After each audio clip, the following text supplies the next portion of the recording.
What are some harmless ways to F with people? My dad used to have this game with a friend. They embarrassed me endlessly when I was a teen, but that was a bonus. Basically, when they were walking in the street, whenever they were passing someone, they would say things like, "Remember, when you pushed your mother-in-law down the stairs?" Or I mean, it wasn't that much drug. Usually I carry way more than that. Or where did you hide a knife after stabbing him? You get the idea. Anything absolutely awful, as if they were having an entire conversation about drugs, murder, whatever. My dad and his friend had a whole hippie look as well, so innocent passers-by would quickly cross the street.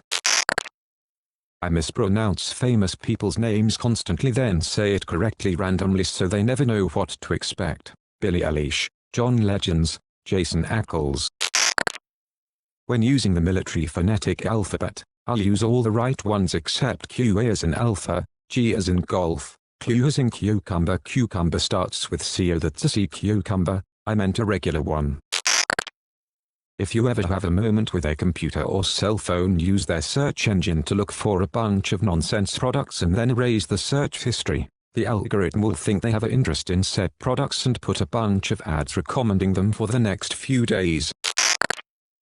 There was a story on Reddit a while back where a guy was refilling his wife's ketchup bottle so that it was constantly almost empty. For months, years, she would use the same bottle and he waited for the day she noticed that it never emptied. She bounced the bottle off his head when he revealed his game. When at work, tell someone, "I'm going to the bathroom, do you need anything?" Call someone on the phone, and when they answer say, "Sorry, I can't talk right now," and hang up. I mess with colleagues during meetings by controlling how they sit. You copy everything they do to start, they lean back, you lean back, etc. Then, slowly, take the lead. If they're sitting back, sit forwards. I have managed to start many Mexican waves of people moving back and forth in meetings. Swear that's in an episode of Doctor Who. Buy a set of voice-activated or motion-activated stickers from Amazon, and the possibilities are endless. I'm so getting these for the toilet at work. We put one on the printer at work, which is in the center of our floor. It was a sheet with instructions on phrases to say. It was hilarious. Oh man, do I have a story. In my freshman year of college, my roommate was a very neat and orderly person. He had every pencil in place, every paper had a folder, and his things got neatly packed away. We were pretty amicable towards one another, even with my messy living. At first, when he would leave for classes, I would admire how tidy his desk was and thought to myself I should F with that. For the whole year we lived together I would sneak used staples everywhere on his stuff. Homework folder, staple. Pencil case, staple. Backpack, staple. Shower caddy. You'd bet that pube-infested bar of soap got a staple on it. Hell, even the TV remote got a staple in it between the batteries, so when they died he would eventually find another. I did it often but was careful to space the staple events far enough apart to not raise suspicion on myself. I further protected myself by making a huge deal of having to borrow the across-the-hall neighbor's stapler whenever I needed to bind papers together. About March of our second semester he had become insanely suspicious of anybody with a stapler and watched them like a hawk. The straw that broke the camel's back, I had asked him one night what his plans were under the guise of having a companion over for a visit. He said after dinner he had to go check out some obscure book at the library. When he left and headed to the dining hall, I snuck off to the library, found the obscure book he needed, and clicked a staple into it. He gets back to the dorm room and I am doing homework in the same spot when he had left an hour earlier, claiming the meetup didn't end up happening. He sits down at his desk and opens up his newly rented book and tick, I hear that staple fall out onto his desk. All I hear after that is, "Yo, where the F all these goddamn staples coming from?" I revealed myself after graduation when I mailed him a birthday card with a used staple in it.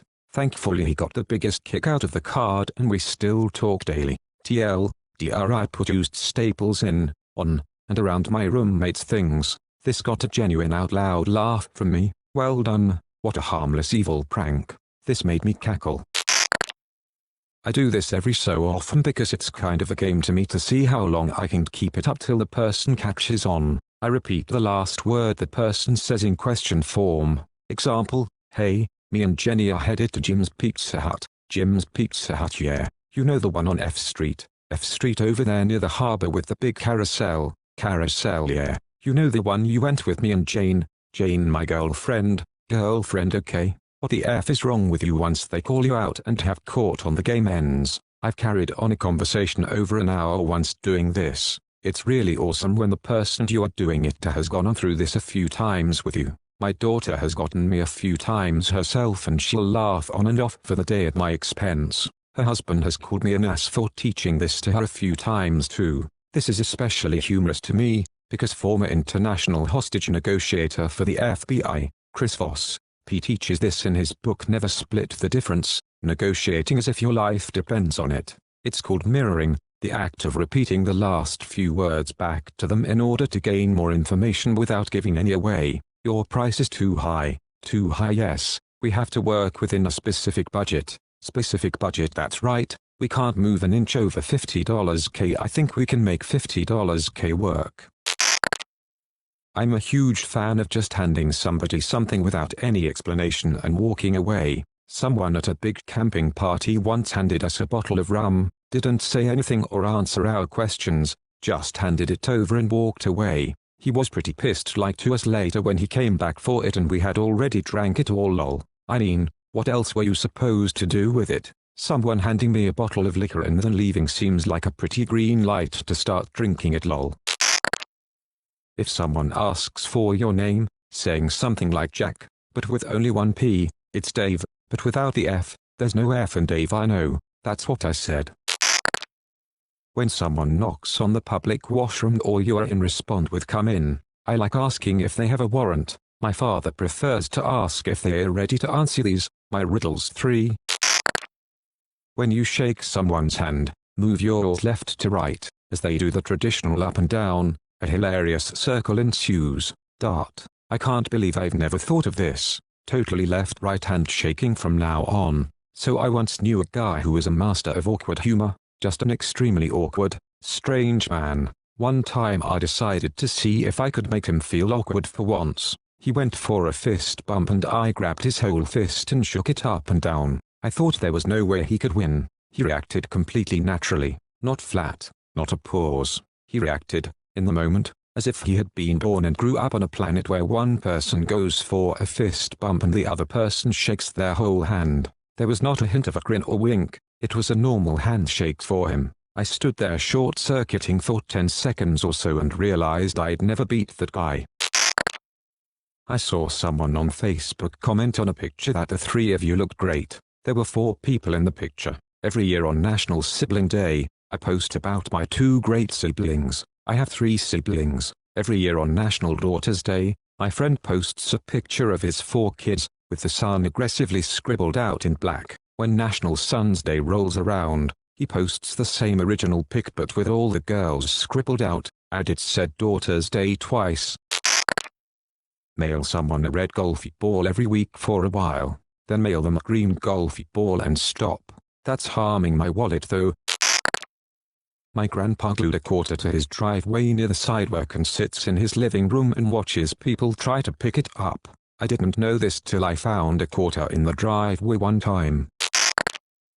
Every other week or so I change which side my coworker's drill's belt clip was on, 2 screws and 30 seconds for a maddening payout. I'd DK if he ever caught on, as he sadly passed away last year. I got a huge kick out of doing it though. Might bring that one back as most of us share the same brand of drill. He got a great one on me. Every day or 2 he'd hide a Magic the Gathering card in my toolbox, never the same spot twice. Genuinely made me mad when I'd pick something up only to see another card hidden beneath. Eventually I had enough cards to completely cover his locker door inner and outer. He never took them off, even cut out cards to fit the vents on the locker. I spent a good hour or 2 on my day off making it. Proud of that one. R.I.P. Chris.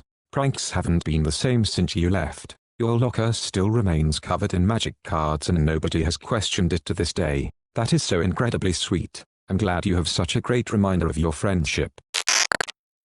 I put a tiny piece of masking tape over my coworker's mouse laser on April Fool's Day one year, wrote April Fools on it. He troubleshot every single thing except examining the mouse. He eventually called IT, who simply turned the mouse over and pointed it out to him. Plug in a second mouse, leave it under their desk but so you can reach it with your foot, kick it occasionally, I plugged a wireless mouse onto one of my college professor's computers and moved the mouse around every time he wasn't looking at the screen. Did this for a few days and always took back the USB at the end of class without him noticing. Finally, when doing my final presentation, he realized what was happening when I took my own mouse up with me to click through the slides.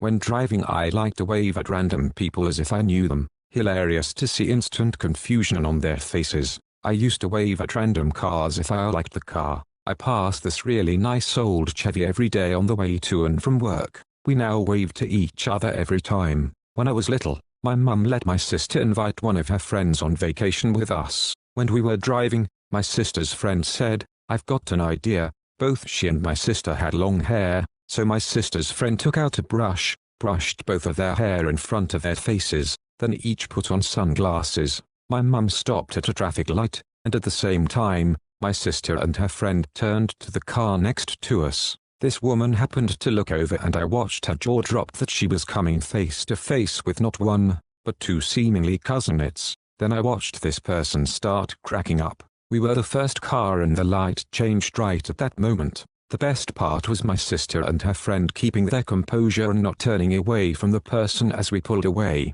Edited because a kind Redditor pointed out what I didn't add. Thank you. The cousinet, a classic.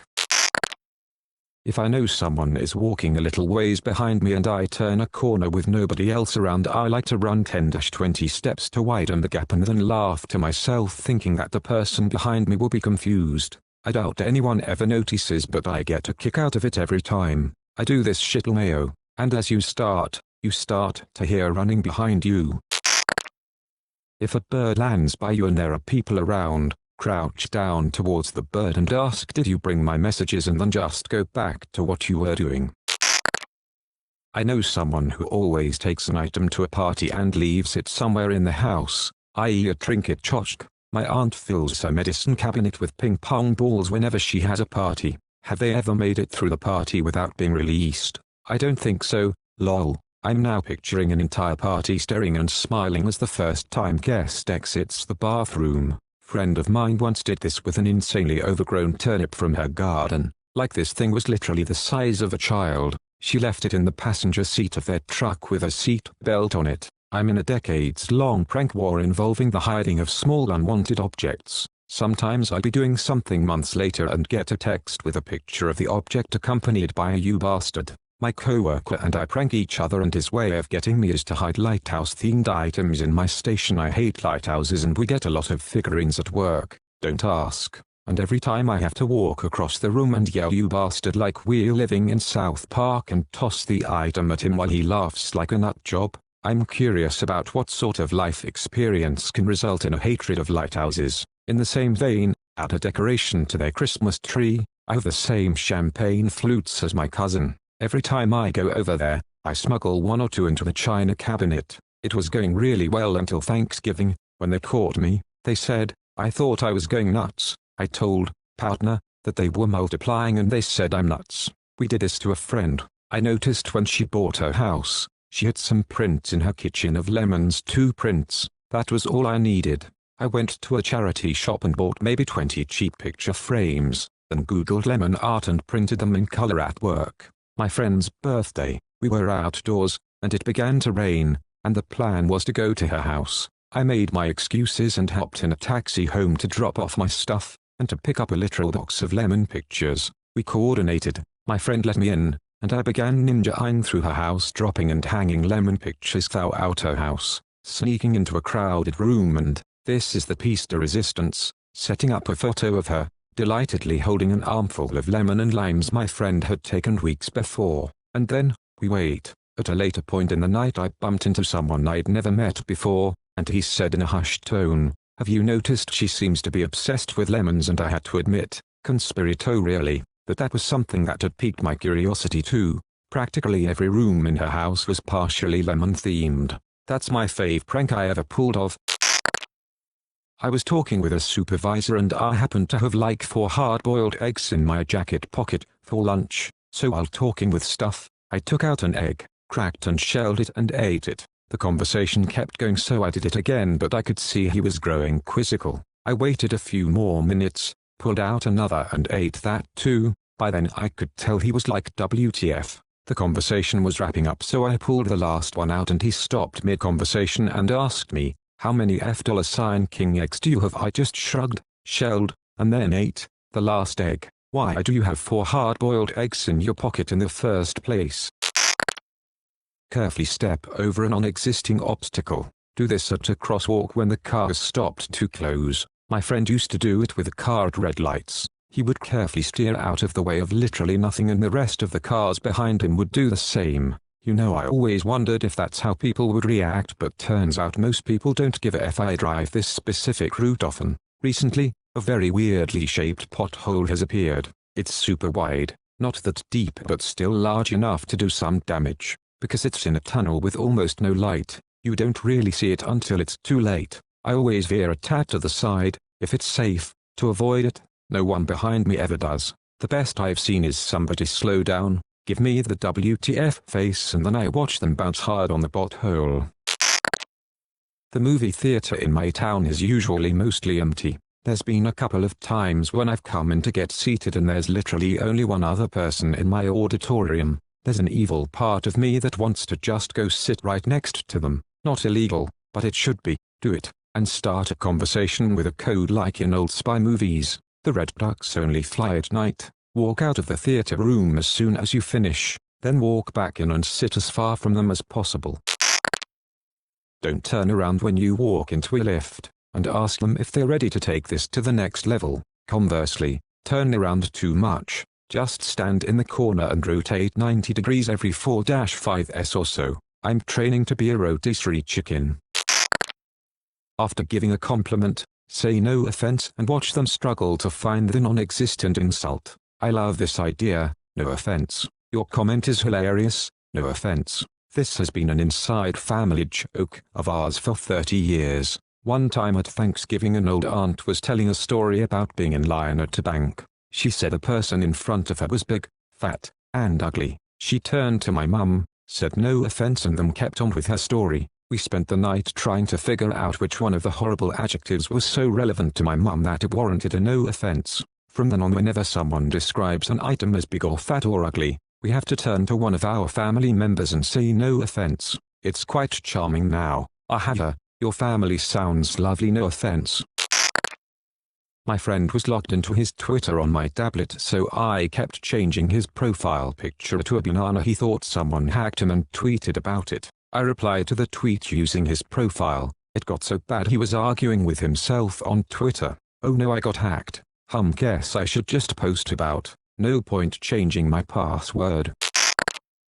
Whenever I visit my extended family across the country, I bring a bag full of random remotes that I don't use anymore. Just random remotes that go to old DVRs or anything really. Just hide them around their house. They only recently caught on. How do you have several bags of remotes you don't use? OP said harmless. That's the devil's work. It works best if you are standing, but use your judgment. Gradually lower the volume of your voice. Others will match your volume and they tend to move closer. Wait for your moment and just start speaking in a normal or slightly louder than normal voice. My mother and grandmother do this, but the other way around. Every family get-together turns into them casually shouting across the room to each other.